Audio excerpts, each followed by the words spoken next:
नमस्कार मित्रों, मैं हूं ज्ञानेंद्र विकल और आप देख रहे हैं अपना YouTube चैनल जीएस गुरु विकल। देखिए, आज हम लोग यहाँ पर साइंस का लेसन शुरू करने वाले हैं। तो साइंस पढ़ने से पहले आप हमेशा एक कॉपी और पेन लेकर बैठेंगे और एक प्रॉपर वे में नोट्स बनाएंगे, क्योंकि आपको साइंस रिवीजन करने की जरूरत पड़ती है। तो बार बार आपको वीडियो न देखना पड़े, इसके लिए आप कॉपी पेन लेकर बैठिए और नोट्स बनाते चलिए। तो साइंस हम लोग जो शुरू करने वाले हैं, साइंस से सबसे मेन होता है हमारा लाइफ साइंस। लाइफ साइंस यानी बायोलॉजी से जो हमारा रिलेशन होता है, ये बायोलॉजी हमें देखना है, जिससे 75% क्वेश्चन पूछे जाते हैं। ज्यादातर एग्जामों में जो सारे क्वेश्चन होते हैं वो बायोलॉजी से ही होते हैं। एक दो क्वेश्चन फिजिक्स के होते हैं और केमिस्ट्री से भी कभी कभार एक आध क्वेश्चन पूछ लिए जाते हैं। तो हमें फोकस कहाँ करना है? बायोलॉजी पे। बायोलॉजी का अगर हम लोग कवर कर लेते हैं तो फिजिक्स और केमिस्ट्री का भी लगभग वो कवर हो जाएगा। बहुत ही जल्द उसको भी पढ़ा देंगे, वो भी आपका सही हो जाएगा। बायोलॉजी में आज हम लोग पढ़ने वाले हैं डिजीजेस के बारे में, रोग। देखिए, डिजीजेस से बहुत सारे क्वेश्चन आपके एग्जाम में पूछे जाते हैं और बहुत सारे क्वेश्चन तो बहुत ही सिंपल होते हैं, जो ऐसे पूछे जाते हैं कि ये रोग किससे होता है, यानी बैक्टीरिया, वायरस, फंजाई या प्रोटोजोआ, यही ऑप्शन रहते हैं। ज्यादा डीप में नहीं जाता है ये क्वेश्चन पूछने के लिए कि उस वायरस का नाम बताइए, बैक्टीरिया का नाम बताइए। ये ऐसे डीपली क्वेश्चन बहुत कम पूछे जाते हैं। और लेखपाल के लिए ये है जो हम लोग पढ़ने वाले हैं डिजीजेस। इस डिजीजेस के बारे में देख ले। रोग क्या होता है? तो रोग की बात करें, क्या है रोग? तो हमारी बॉडी में जो कोई अवांछनीय परिवर्तन हो जाता है, जो बॉडी को प्रभावित करता है नकारात्मक रूप से, उसे ही हम लोग कहते हैं रोग। इसको अगर हम लोग देखें तो ये डिस और ईज। ईज मतलब नॉर्मल कंडीशन, डिस मतलब गड़बड़ी या परिवर्तन। तो ऐसे कह सकते हैं, नॉर्मल कंडीशन में जब भी कोई परिवर्तन हो जाता है, उसे ही हम लोग क्या कहते हैं? डिजीज कहते हैं या बीमारी कहते हैं। तो ये हमारे जो बॉडी में बीमारी होती है वो दो तरह की हो जाती है। एक होती है जन्मजात। जन्मजात नाम से पता है, जो जन्म से होता है, और दूसरा होता है उपार्जित, यानी जो हम जीवन में अर्जित करते हैं, यानी जीवन पर्यंत में जो बीमारियां हमें बाद में होती हैं, उन्हें हम लोग कहते हैं उपार्जित। कॉन्जेनाइटल और अक्वायर्ड। कंजेनाइटल में आप देखिए जन्मजात जो बीमारियां होती हैं, कुछ तो आनुवंशिक होती हैं और कुछ गैर आनुवंशिक या अनानुवंशिक होती हैं। आनुवंशिक बीमारियां जो एक पीढ़ी से दूसरी पीढ़ी में जाती रहती हैं, जैसे आप जानते हैं हीमोफीलिया, वर्णांधता। ये बीमारी जो होती है ये एक पीढ़ी से दूसरी पीढ़ी में जाती रहती है। तो ये जन्मजात बीमारियां हैं। और इसी में कुछ बीमारियां ऐसी होती हैं जो जैसे अंगघात, पैरा आप देखते होंगे, बीमारी हो जाती है, अंग खराब हो जाते हैं। तो ये भी जन्मजात बीमारी है, विकलांगता, परंतु ये आनुवंशिक नहीं होती, एक पीढ़ी से दूसरी पीढ़ी में जाए ये जरूरी नहीं। तो इस तरह से हम कह सकते हैं कि सभी आनुवंशिक बीमारियां जन्मजात होती हैं, लेकिन सभी जन्मजात बीमारियां आनुवंशिक नहीं होती हैं। हमें यहाँ जन्मजात पे कम फोकस करना है, उपार्जित को हमें ज्यादा फोकस करना है। उपार्जित में जो हमारी बीमारियां होती हैं, इसको दो कैटेगरीज में हम लोग बांट सकते हैं। एक होती है संक्रामक बीमारी, कम्युनिकेबल डिजीजेस, और दूसरी होती है असंक्रामक। तो कम्युनिकेबल के बारे में बात करें अगर हम लोग, तो ऐसी बीमारियां जो एक व्यक्ति से दूसरे व्यक्ति में आसानी से हो जाती हैं या चली जाती हैं। एक व्यक्ति से दूसरे व्यक्ति में जो बीमारी पहुंच जाती है उन्हें हम लोग क्या कहते हैं? संक्रामक बीमारी कहते हैं। और एक व्यक्ति से दूसरे व्यक्ति में बीमारी जाने के लिए किसी न किसी माध्यम की आवश्यकता होती है। तो ये माध्यम क्या होते हैं? माध्यम होते हैं जैसे हवा के द्वारा।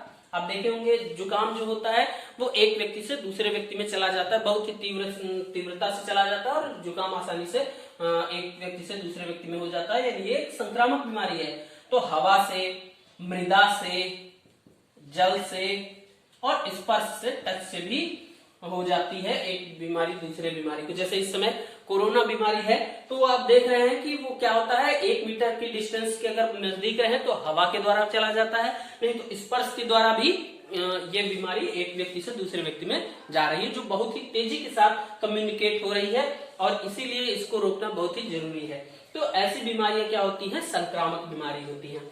असंक्रामक बीमारियां क्या होती हैं? जो एक व्यक्ति से दूसरे व्यक्ति में नहीं जाती हैं, वो असंक्रामक बीमारियां हैं। अब ये संक्रामक बीमारियां किससे होती हैं? तो संक्रामक बीमारियां जो होती हैं वो हमारे उसके कारक जो होते हैं, रोग जब भी होता है तो उसके कोई न कोई कारक होते हैं। तो कारक में हम लोग क्या देखते हैं? जैसे आपके होते हैं कारक जीवाणु, माइक्रो ऑर्गेनिज्म जो होते हैं वो सभी क्या होते हैं? बीमारी उत्पन्न करने के कारक हो सकते हैं। तो जीवाणु, विषाणु और कवक और आपका है प्रोटोजुआ। ये मेनली जो चार हैं ये बहुत सारी बीमारियां उत्पन्न करते हैं। बैक्टीरिया है आपका, वायरस, फंजाई और प्रोटोजुआ, ये बीमारियां उत्पन्न करने के लिए मेनली रिस्पॉन्सिबल कारक होते हैं। तो ये हमारे शरीर में बीमारियां उत्पन्न करते हैं। अब हम बारी बारी से देखते हैं कि कौन से कारक कौन कौन सी बीमारियां उत्पन्न करते हैं। जैसे बैक्टीरिया है, ये कई बीमारियां उत्पन्न करता है, तो इसे हम लोग एक ट्रिक के माध्यम से देखते हैं।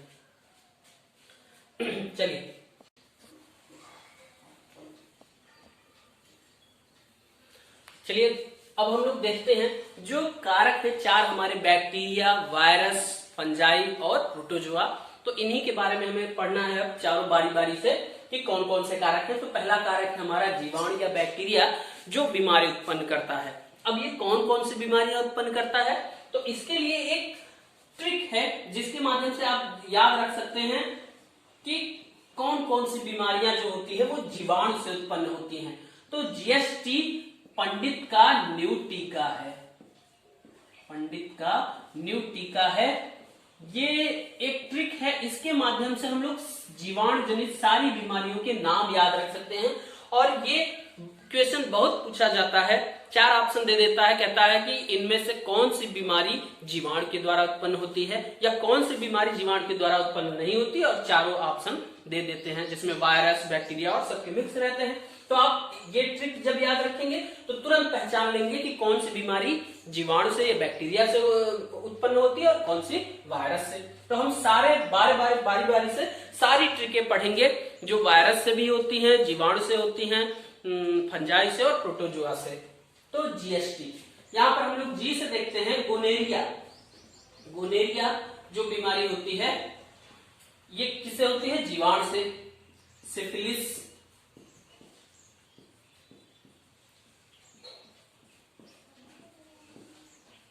सिफिलिस, टाइफाइड,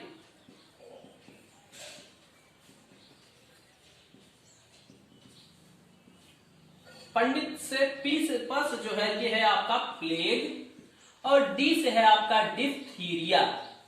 तो देखते चलिए यहाँ पर ट्रिक। जी से गोनेरिया, सिफिलिस, टाइफाइड, प्लेग, और यहां से जो ट से है तपेदिक, और तपेदिक को ही हम लोग क्या कहते हैं? टीबी कहते हैं। का से है हमारा यहाँ पर काली खांसी, काली खांसी जिसको हम लोग क्या कहते हैं? परट्यूसिस, परट्यूसिस होता है, ये काली खांसी है। न्यू से आप जानते हैं न्यूमोनिया, न्यूमोनिया। टी से है हमारा टिटेनस, टी से हमारा टिटेनस है। और का से, यहां पर का से कुष्ठ रोग, कुष्ठ रोग यानी लेप्रोसी जो होता है वो होता है कुष्ठ रोग। और है से हमारा हैजा यानी कॉलरा, कॉलरा जो है ये बीमारी है। तो इतनी बीमारी कौन कौन सी? Gonorrhoea, syphilis, typhoid, plague, diphtheria, तपेदिक या टीबी, काली खांसी, न्यूमोनिया, टिटेनस, कुष्ठ रोग और हैजा। ये जो है इसको स्क्रीनशॉट ले लीजिए, याद रखिए, इसको नोट कर लीजिए। ये जो ट्रिक है इससे आपके बैक्टीरियल डिजीजेस कभी भी गलत नहीं होंगी अगर ऐसा क्वेश्चन आएगा। और ऐसा एक क्वेश्चन जरूर आता है कि कौन सी बीमारी किससे हो रही है, बैक्टीरिया से, वायरस से, तो आप तुरंत इसको पहचान लेंगे। और इनमें से कुछ जो इंपॉर्टेंट हैं बीमारियां उनके बारे में हम लोग यहाँ पर चर्चा करने वाले हैं। चलिए, तो सबसे पहले हम लोग देखेंगे टीबी के बारे में या तपेदिक, तपेदिक या इसी को हम लोग क्या कहते हैं? क्षय रोग, या इसी को टीबी बोलते हैं, टीबी ट्यूबरकुलोसिस इसका पूरा नाम होता है, और इसको यक्ष्मा रोग भी कहते हैं, यक्ष्मा रोग। तो इस तरह से टीबी के कई ढेर सारे नाम होते हैं, जिसको हम लोग क्या कहते हैं, जो टीबी का फुल फॉर्म होता है ये क्या है, ट्यूबरकुलोसिस। किस बैक्टीरिया के द्वारा ये उत्पन्न होता है टीबी रोग, तो ये होता है माइकोबैक्टीरियम ट्यूबरकुलोसिस। माइकोबैक्टीरियम ट्यूबरकुलोसिस जो होता है ये जीवाणु टीबी रोग का कारक होता है। और इसमें कौन सा अंग प्रभावित होता है, टीबी में कौन सा अंग प्रभावित होता है, तो बहुत सारी किताबों में लिखा हुआ है कौन सा अंग प्रभावित होता है, लंग्स या फेफड़ा जो होता है ये, परंतु टीबी और भी अंगों में भी हो सकती है। ये सबसे ज्यादातर केसेस कौन से मिलते हैं, फेफड़े या लंग्स में होती है टीबी, खांसी आने वाली। जब आप जानते हैं 3 हफ्तों से ज्यादा खांसी आती है तो टीबी के लक्षण हो सकते हैं। परंतु कभी कभी मस्तिष्क में, त्वचा में भी टीबी के लक्षण पाए जा सकते हैं। और आप देख सकते हैं फेफड़े के साथ मस्तिष्क और त्वचा में भी आप देखेंगे ये टीबी हो सकती है। तो यहां पर इसमें क्या किया जाता है, रॉबर्ट कोच ने बीसीजी टीका एक खोजा था, किसने, रॉबर्ट कोच ने। रॉबर्ट कोच एक वैज्ञानिक थे जिन्होंने एक टीका बनाया था टीबी के लिए, जिसे कहते हैं बीसीजी का टीका। बीसीजी टीका, इसका फुल फॉर्म क्या होता है भाई, बैसिलस कार्मेट ग्यूरिन। ये जो टीका होता है ये टीबी का टीका होता है, जो आप जानते हैं 1 साल की उम्र के पहले ही ये टीका बीसीजी का टीका लगता है, जिससे वैक्सीनेशन जब ये कर दिया जाता है तो उनको टीबी कभी नहीं होती है। और इसका अगर इलाज देखें तो हम लोग देखते हैं डॉट्स जो होता है, डॉट्स प्रणाली के द्वारा इसका इलाज किया जाता है। आप जानते हैं डॉट सेंटर बनाए जाते हैं जहां पर टीबी को जल्द से जल्द ठीक किया जाता है। पहले टीबी का इलाज जो चलता था काफी दिनों तक चलता था, उसको कम किया गया है। तो यहाँ पर हम लोग देखते हैं डॉट्स जो होता है ये इसका इलाज है, जिसको हम लोग कहते हैं direct observe treatment short term, जिसको जल्दी से जल्दी इलाज करने के लिए इस तरह से डॉट्स प्रणाली बनाई गई, जिससे टीबी का या तपेदिक का इलाज किया जाता है। तो ये है हमारा क्षय रोग। अब हम लोग देखते हैं अगली बीमारी की ओर, अगली इंपॉर्टेंट बीमारी जो है हमारी प्लेग। अब हम लोग देखते हैं प्लेग के बारे में। तो प्लेग आप जानते हैं ये बहुत सालों पहले, आज से सैकड़ों सालों पहले ये महामारी के रूप में उभरा था। जिस तरह की इससे कोरोना महामारी इस समय फैल रही है, उसी तरह प्लेग भी एक महामारी के रूप में था जो बहुत ही तेजी के साथ फैलता था। और ये जो इसका जीवाणु होता है वो है पास्चुरेला पेस्टिस। पास्चुरेला पेस्टिस जो होता है वो इस बीमारी को उत्पन्न करता है। ये जीवाणु जो होता है ये होता है, और इसको फैलाने वाले जो कारक होते हैं वो कौन कौन से होते हैं, चूहे, है ना, चूहा और गिलहरी के द्वारा ये फैलता है। तो ये प्लेग आप जानते हैं प्लेग ज्यादातर चूहों से फैलता है, जो उनके त्वचा के ऊपर या बालों में रहते हैं, और ये जीवाणु एक स्थान से दूसरे स्थान तक चले जाते हैं। इसमें अंग कौन सा प्रभावित होता है, तो अगर हम लोग कहें प्रभावित अंग की बात करें तो इसमें क्या है, जो हमारी श्वास संबंधी बीमारियां होती हैं, जिसमें बुखार होता है, आपको बुखार हो जाता है और आपको श्वास संबंधी विकार होते हैं, श्वास संबंधी विकार हो जाते हैं, जिससे सांस लेने में तकलीफ होती है और इससे मृत्यु हो जाती है बाद में। और अब हम लोग आगे की बीमारी के बारे में बात करें तो अगली बीमारी है हमारी हैजा।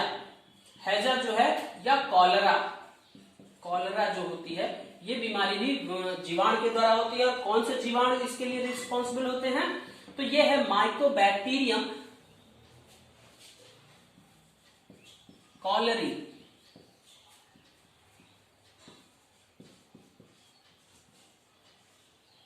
माइकोबैक्टीरियम कॉलरी जो होता है ये क्या करता है, हैजा के लिए रिस्पॉन्सिबल होता है।